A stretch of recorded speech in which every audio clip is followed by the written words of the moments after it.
শুরুতে আমরা এমন এক সময়কে দেখতে পাই যখন পৃথিবীতে পানির অনেক সংকট। পানি না থাকার কারণে পৃথিবীর যে অঞ্চলগুলো সবুজ শ্যামল ছিল সেগুলো এখন মরুভূমিতে পরিণত হয়েছে। অর্ধেকের চেয়েও বেশি মানুষ পানি শূন্যতার কারণে মারা গিয়েছে। বাকি অল্প কিছু মানুষ পৃথিবীর যে জায়গাগুলোতে এখনো পানি আছে, যেখানে মোটামুটি সব পাওয়া যায়, সেখানে গিয়ে থাকছে। কিন্তু সব সময় যেটা হয়, পৃথিবীতে ধনীদের উপর যত সমস্যাই আসুক না কেন, তাতে তাদের কিছু হয় না।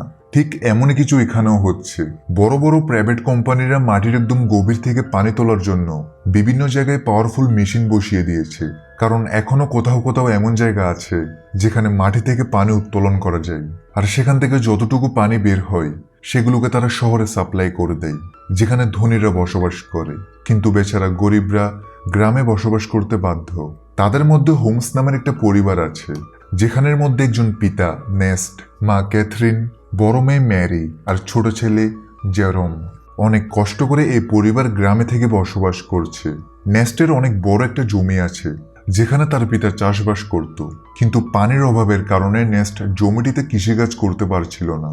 সে সরকারের সাথে কথা বলেছে যে আমার জমি এখনো উর্বর আছে, অর্থাৎ এখানে পানি দিলে ফসল ফলানো সম্ভব। তবে কারো থেকে নেস্টের কথাই বিশ্বাস হয় না। তাই নেস্ট নিজেই জমি খনন করতে থাকে, এই আশায় যে এখান থেকে ভাগ্যক্রমে কোনো পানি বের হলে সে আবার চাষবাস করতে পারবে এবং সেই ফসলগুলো বিক্রি করে পানির অভাবকে নিজের পরিবারের জন্য পূরণ করতে পারবে। একদিন নেস্টের জমিতে, যেখানে সে পানি বের করার জন্য মেশিন লাগিয়েছিল, সেখানে দুজন চোর চলে আসে, যারা সেই মেশিনটাকে চুরি করতে এসেছে। নেস্ট এটা জানতে পেরে সে দ্রুত তার গান নিয়ে সেখানে পৌঁছায়। আর চোররা যখনই জানতে পারে নেস্ট এখানে এসে গিয়েছে, তখন তারা বাহানা করে যে আমরা তো অনেক দূর থেকে এসেছি, আমাদের একটু পানি দিলে অনেক উপকৃত হতাম। এটা বলেই সে চোর তার কাছে থাকা গান বের করে যেন সে নেস্টকে গুলি করতে পারে। কিন্তু নেস্ট এমন চোরদের সাথে প্রতিদিন মোকাবেলা করত, তাই সে দ্রুত চোরটি শুট করার আগেই তাকে গুলি করে মেরে ফেলে। নেস্ট তার মেশিন চেক করতে আসে, তখন বেচারা জানতে পারে এখান থেকে যে অল্প পানি বের হতো সেগুলো এখন শেষ হয়ে গিয়েছে। তার মানে এখন তাকে দূরের কোনো একটি জায়গায় গর্ত করে মেশিন লাগাতে হবে যেন সেখান থেকে পানি বের করা যায়। নেস্ট জেরোমের সাথে ওয়াটারম্যানের কাছে আসে। আসলে ওয়াটারম্যান এমন লোকদের গ্রুপ যারা প্রাইভেট কোম্পানির জন্য কাজ করে, যেমন বড় বড় মেশিন লাগিয়ে পানি উত্তোলন করা, যেগুলোকে তারা শহরে সাপ্লাই করে দেয়। নেস্ট এদেরকে মদ বা খাবার পানি ডেলিভার করার কাজ করে। সে শহর থেকে সব জিনিসগুলোকে নিজের গাধার পিঠে করে এনে এই ওয়াটারম্যানদের দিয়ে দেয়। এই ওয়াটারম্যানদের মধ্যে ম্যাক্স নামের এক লোক রয়েছে, যার সাথে নেস্টের ভালো সম্পর্ক রয়েছে। নেস্ট ম্যাক্সকে বলে, দেখো ভাই, তুমি এখানে বড় বড় মেশিন লাগিয়েছো, এখান থেকে কিছুটা দূরে আমার জমি রয়েছে যেখানে কিছুটা পানি বের হতো, কিন্তু তোমার এখানে বড় মেশিন বসানোর ফলে যে অল্প পানিগুলো আমার জমি পেত সেগুলো এখন বন্ধ হয়ে গিয়েছে। তুমি কি তোমার এই মেশিনের লাইন অন্য জায়গায় নিতে পারবে? ম্যাক্স বলে, এটা তো আমার কাজ না, তুমি কথা বলতে চাইলে আমাদের বসের সাথে বলতে পারো। নেস্ট জানতো বস তো তার কথা শুনবে না, তাই সে মন খারাপ করে জেরোমের সাথে ঘরে ফিরতে থাকে। কিন্তু কারো ভাগ্য যখন খারাপ হয়, তখন তার সাথে খারাপ কিছু হতে সময় লাগে না। এমনই নেস্টের সাথে হয়। আসার সময় তার গাধার পা একটা পাথরের সাথে বাড়ি খাওয়ার কারণে গাধাটি নিচে পড়ে যায়, যার কারণে তার একটি পা ভেঙে যায়। বেচারা গাধা পিপাসার কারণে এমনিতেও কষ্ট পাচ্ছে, আর এখন তো একটা পাও ভেঙে গেছে। তাই তার কষ্ট কমানোর জন্য নেস্ট তাকে সেখানেই মেরে ফেলে। নেস্টেরও কোনো উপায় ছিল না। এরপর সে একটি নিলাম ঘরে আসে, যেখানে পুরনো রোবটকে রিপেয়ার করে বিক্রি করা হয়। নেস্টও এমন একটা রোবটকে কিনতে এসেছিল যেন সে সামনে থেকে ডেলিভারির কাজগুলো করতে পারে। এখানে নিলামের মধ্যে ফ্ল্যাম নামের এক ছেলে রোবটের জন্য বিট করতে আসে, কিন্তু শেষ পর্যন্ত নেস্ট সেই রোবটটা পেয়ে যায়, যেটাতে নেস্ট আর জেরোম অনেক খুশি ছিল যে যাক, কোনো কাজের একটা জিনিস হাতে এসেছে। এরপর তারা হসপিটালে আসে, যেখানে ক্যাথরিন থাকে, যে কিনা কিছু সময় আগে একটা দুর্ঘটনার শিকার হয়েছিল, যার কারণে সে হাঁটতে পারছিল না। তাই হসপিটালে ওয়্যারের সাহায্যে ক্যাথরিনকে রাখা হয়েছে। ওয়্যার মানে যেগুলো ক্যাথরিনকে হাঁটতে সাহায্য করে। এখন যেহেতু নেস্টের কাছে তো টাকা নেই যে সে ওয়্যার টেকনোলজি ঘরে নিয়ে আসে, তাই সে এবং তার পরিবারের সবাই ক্যাথরিনকে হসপিটালে দেখতে আসে। এখন হসপিটাল থেকে বের হয়ে নেস্টের সাথে দেখা হয় রবি নামের এক ছেলের, যে নেস্টের ভালো বন্ধু ছিল। রবির থাকার কোনো ঘর ছিল না, সাথে সে মানসিকভাবে দুর্বল। তাই নেস্ট তার কাছে যেটুকু পানি ছিল সে রবি আর তার পরিবারকে সেগুলো দিয়ে দেয়। কারণ যদিও তার কাছে পানির অনেক অভাব, কিন্তু তার মন অনেক বড় ছিল। এখন নেস্ট সেখান থেকে যখনই ঘরে ফিরে আসে, তখন তার কাছে ফ্ল্যাম পৌঁছায় আর বলে, তোমার রোবটটা আমাকে একটু দাও, আমার কিছু গুরুত্বপূর্ণ কাজ আছে। তবে নেস্ট জানতো ফ্ল্যাম একটা বদমাশ ছেলে। সে রোবট ফিরিয়ে দেওয়ার সময় অনেক নাটক করবে, তাই নেস্ট রোবট দিতে সাফ মানা করে দেয়। সাথে এখানে বলে দিই ফ্ল্যামের সাথে নেস্টের মেয়ে ম্যারির চক্কর চলছে। নেস্ট অনেকবার ম্যারিকে বোঝায় যে সে যেন ফ্ল্যাম থেকে দূরে থাকে, সে ভালো ছেলে না। কিন্তু ম্যারি জীবনে কোনো ছ্যাঁকা না খাওয়ার কারণে সে নেস্টের কথায় রাজি হয় না, বরং সে ফ্ল্যামের কারণে তার পিতাকে ঘৃণা করে। এখন মা বাবার কথা না শোনার কারণে ম্যারির সাথে খারাপ কিছু ঘটতে চলেছে কিনা তা আমরা সামনে জানতে পারবো। এর পরের দিন নেস্ট আরেকটি জায়গায় গর্ত খুঁড়ছিল যেন সে সেখান থেকে পানি পায়, কিন্তু বড় মেশিনের পাইপলাইনের কারণে আশেপাশের সব এলাকা শুকিয়ে রয়েছে, তাই নেস্ট এখানেও নিরাশ হয়। নেস্ট গর্ত খোঁড়ার সময় সে জেরোমের সাথে কথা বলছিল। সে বলে, আমি যখন শহরে গিয়েছিলাম তখন সেখানে আমি একটা মেয়েকে দেখেছিলাম যার চুল তো ছোট কিন্তু দেখতে খুব সুন্দর। এখন তুমি বড় হয়ে গিয়েছো, তুমি বললে তার সাথে তোমার ফিক্স করিয়ে দিই। না জানি এমন অবস্থায় আমরা আর কতদিন বেঁচে থাকতে পারবো, তাই আমাদের কাছে যত সময় আছে সেগুলোকে আমাদের ভালোভাবে কাটানো উচিত। আর এইভাবে নেস্ট আর তার ছেলে কথাবার্তি বলে ভালো সময় কাটায়। এরপর নেস্ট যখনই ঘরে আসে তখন ম্যারি বলে, আমার টাকা চাই বাবা, আমি ফ্ল্যামের সাথে যাচ্ছি, আমার এখানে দম বন্ধ হয়ে যাচ্ছে। নেস্ট বলে, দম বন্ধ হয়ে যাচ্ছে মানে?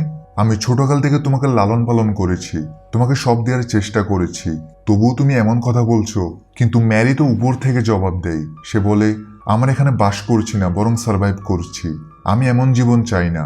নেস্টের লাখ বোঝানোর পরও যখন ম্যারি মানে না, তখন নেস্ট ম্যারিকে একটা রুমে বন্ধ করে জানালাতে প্যারেক মেরে দেয় যেন সে ফ্লেমের সাথে দেখা করতে না পারে। যার পরে নেস্ট যখনই সাপ্লাই দেওয়ার জন্য শহরে যাচ্ছিল তখনই সে জানতে পারে তাদের গ্যারেজ থেকে রোবট গায়েব। এটা দেখে তার অবস্থা খারাপ হয়ে যায়। সে টেনশন করতে থাকে। সে বুঝতে পারে এই কাজটা ফ্লেম ছাড়া আর কেউ করতে পারে না, তাই সে সেখান থেকে দ্রুত ওয়াটারম্যানের কাছে আসে যেন তাদের জিজ্ঞাসা করতে পারে যে ফ্লেম এখানে এসেছে কিনা। কিন্তু সে সেখানে আসতেই ম্যাক্স আর বাকি ওয়াটারম্যানরা মিলে তার উপর আক্রমণ করে দেয় আর সবাই মিলে তাকে মারধর করতে থাকে।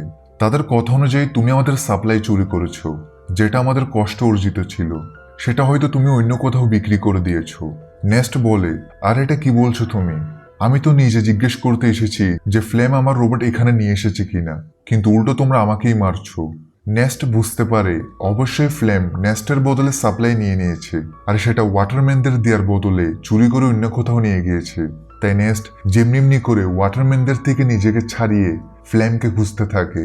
আর বেশ কিছুক্ষণ খোঁজার পর সে ফ্লেমকে পেয়ে যায় এবং নেস্টের সন্দেহ সঠিক ছিল, ফ্লেমই সাপ্লাই চুরি করেছে আর সেটা সে আরামে খাচ্ছিল।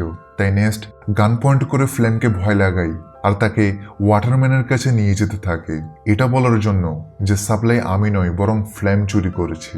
কিন্তু হাঁটতে হাঁটতে তারা অনেক ক্লান্ত হয়ে যায়, বিশেষ করে নেস্ট, সাথে তার পানীয় শেষ হয়ে গিয়েছে। তাই ফ্লেম তাকে লোভ দেখায় যে আমি সাপ্লাই থেকে কিছু মদ খেয়ে ফেলেছিলাম, এখন অল্প কিছু মদ বাকি আছে, বলো তো আমরা সেগুলোকে অর্ধেক করে খেয়ে ফেলি, ওয়াটারম্যানের সর্বোচ্চ হয়তো আমাদের মারবে, কিন্তু যদি আমরা এখানে কিছু পান না করি তাহলে আমরা অবশ্যই মারা যাব। এটাতে নেস্ট রাজি হয়, কিন্তু যখনই সে ফ্লেমকে রশি থেকে মুক্ত করে তখন ফ্লেম তাকেই হামলা করে বসে। বেচারা নেস্ট আগে থেকে অনেক তৃষ্ণার্ত ছিল আর এখন মার খাওয়ার কারণে তার অনেক রক্তক্ষরণ হতে থাকে। এরপরে ফ্লেম জোর করে সব মদগুলোকে নেস্টের মুখে ঢেলে দেয় যেন ওয়াটারম্যান যখন তাকে দেখবে তখন তাদের বিশ্বাস হয়ে যায় যে নেস্টই সাপ্লাই চুরি করেছে আর সেই তাদের মদ খেয়ে ফেলেছে। এছাড়াও ফ্লেম নেস্টকে মেরে মেরে রোবটের সাথেই বেঁধে দেয় যেন সবাই বুঝতে পারে রোবট আউট অফ কন্ট্রোল হয়ে নেস্টকে আক্রমণ করেছে, যার ফলে তার মৃত্যু হয়ে যায়। আর এটাই হয়, বেচারা নেস্ট মারা যায়। আর সবার থেকে লাগছিল রোবটই নেস্টের প্রাণ নিয়েছে। এরপর দেখা যায় জেরোম তার পিতাকে হারানোর পর মন খারাপ করে বসে থাকে। সে সব রাগ রোবটের উপর ঢেলে সেটাকে ভাঙার চেষ্টা করে, কারণ সে বিশ্বাস করছে রোবটই তার পিতার প্রাণ নিয়েছে। তখন ফ্লেম জেরোমকে এসে বলে, রোবট ভেঙে কি লাভ, এটা সামনে গিয়ে আমাদেরই কাজে আসবে, তাই এটাকে ভাঙিও না, চিন্তা করো না, আমি আছি তো, আমি তোমার পরিবারকে সামলাবো, তোমার ও ম্যারির ভালো খেয়াল রাখবো। এরপর দেখা যায় ফ্লেম ম্যাক্সের কাছে আসে আর বলে, আমি একটা পাইপের লাইন চাই যেন এটার সাহায্যে আমি নেস্টের জমিতে চাষ করতে পারি। সে ম্যাক্সকে একটা ছুরি দেখিয়ে বলে, এই ছুরিটার কথা মনে আছে তো, সেদিন যখন তোমরা সাপ্লাইয়ের জন্য নেস্টের উপর হামলা করেছিলে তখন নেস্ট তোমার থেকে এই ছুরিটা নিয়ে ফেলেছিল, আর আমি এই ছুরিটা তার বডির পাশে পেয়েছি যেখানে তোমার নামটাও লেখা আছে, সাথে সবাই জানে তোমার এবং তার সাথে লড়াই হয়েছিল। তাহলে আমি ভাবছিলাম কি আমি সবাইকে এটা বলে দিই যে লড়াইয়ের সময় ম্যাক্স যখন নেস্টকে মারতে পারেনি তখন সে পরে সুযোগ পেয়ে নেস্টকে মেরে দেয় আর দোষ দিয়ে দেয় রোবটের উপর। এটা শুনে ম্যাক্স ভয় পেয়ে যায় আর ফ্ল্যামের কথায় রাজি হয়ে কোম্পানি থেকে লুকিয়ে একটা সিক্রেট পাইপলাইন নেস্টের জমিতে দিয়ে দেয়, যার ফলে সেই জমিটি পানি পেতে শুরু করে। সবাই অনেক খুশি ছিল যে এখানে আবার চাষ হচ্ছে। ফ্ল্যাম প্রতিদিন লাঙ্গল চালায় যেন ফসল ফলাতে পারে, আর দেখতে দেখতে তার পরিশ্রমেরও ফল পাওয়া যায়, অর্থাৎ ক্ষেতের সব দিকে ফসল ফলতে শুরু করে, যেগুলো দেখে জেরোম আর বাকির অনেক খুশি ছিল। সাথে ফ্ল্যাম আর ম্যারের রিলেশনশিপ ছিল, যার পরে তাদের বিয়ে হয়ে যায়। বিয়ের পর ফ্ল্যাম অনেক খুশি ছিল আর সে ভাবছিল যে এই সব কিছু নেস্টের ছিল। আজ যদি সে বেঁচে থাকতো তাহলে না তো তার সাথে ম্যারের বিয়ে হতো আর না তো সে এই জমি পেত। নেস্টের মারা যাওয়ার পর সে সবকিছু নিজের করে নিয়েছে।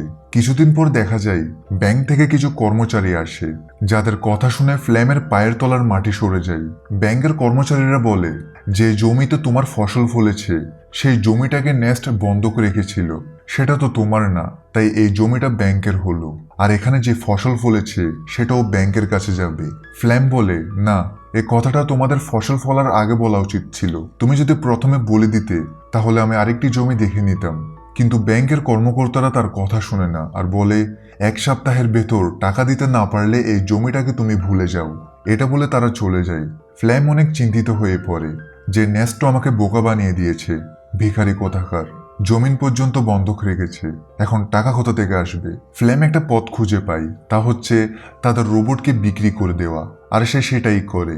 সে নেস্টের রোবটটিকে গাড়িতে তোলে আর জেরোমকে বলে, আমি রোবটকে বিক্রি করতে যাচ্ছি যেন এখান থেকে পাওয়া টাকাগুলো দিয়ে আমি ব্যাংকের ঋণ পরিশোধ করতে পারি। তবে ফ্ল্যাম তো কোনো ভালো ছেলে ছিল না। সে রবির কাছে আসে আর তাকে বলে, তুমি আমার সাথে আসো, আমি তোমার জন্য খাবার পানির ব্যবস্থা করছি। এটা শুনে বেচারা রবি নিজের বাচ্চাকে নিয়ে ফ্লেমের সাথে চলে যায় আর তার স্ত্রীকে সেই জায়গায় রেখে যায়। কিন্তু ফ্লেম একটি সময় রবির বাচ্চাটাকে বেঁচে ফেলে, যেখান থেকে পাওয়া টাকাগুলো সে ব্যাংকে দিয়ে দিবে। এখন এটার খবর যখনই রবির কাছে আসে তখন সে ফ্লেমের সাথে ঝগড়া করতে থাকে। কিন্তু ফ্লেম যেখানে বাচ্চাটাকে বিক্রি করেছিল সেখানে ঝগড়া করার কোনো নিয়ম ছিল না, আর বাচ্চা বিক্রি হয়ে গিয়েছে মানে চুক্তি আর ভঙ্গ হবে না।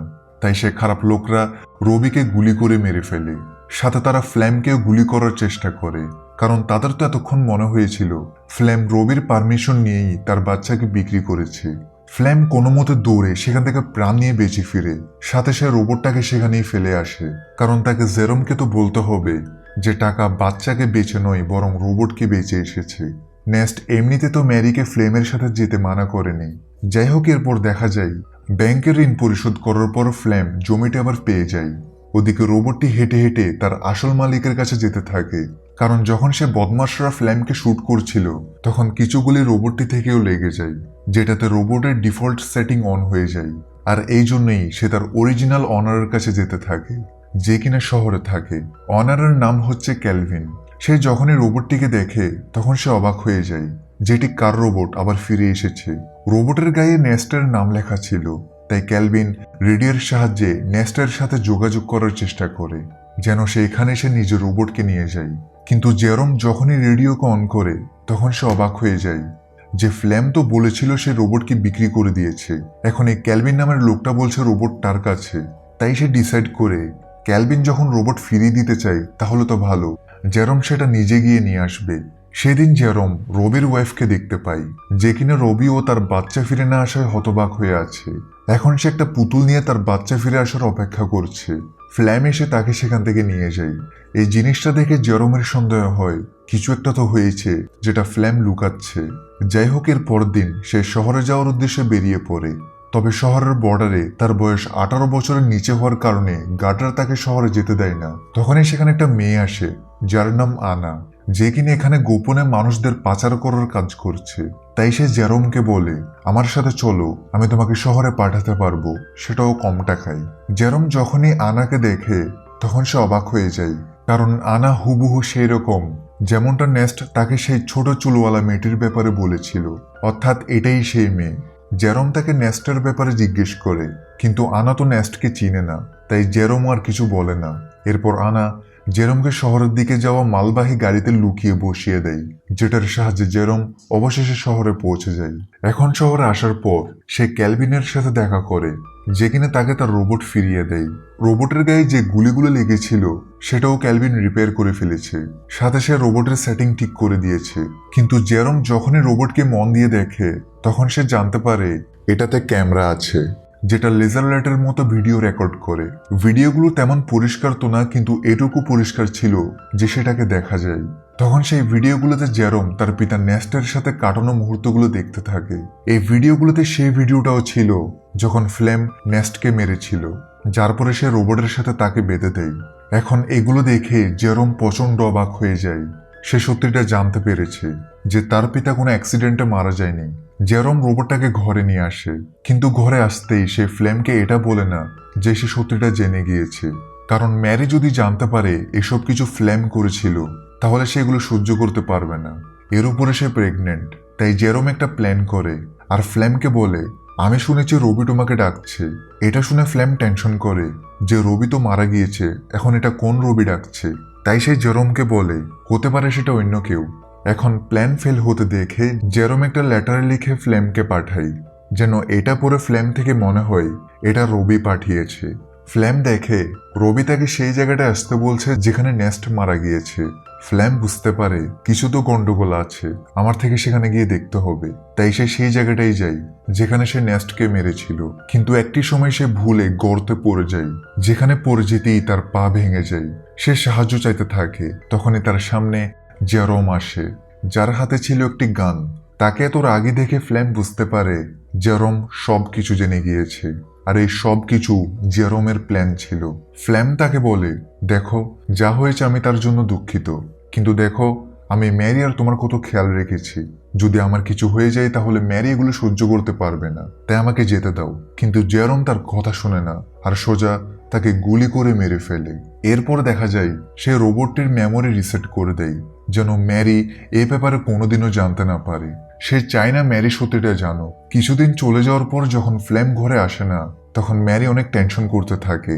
জেরম বলে সে কখনো ভালো মানুষ ছিলই না, সে তোমাকে ছেড়ে চলে গিয়েছে।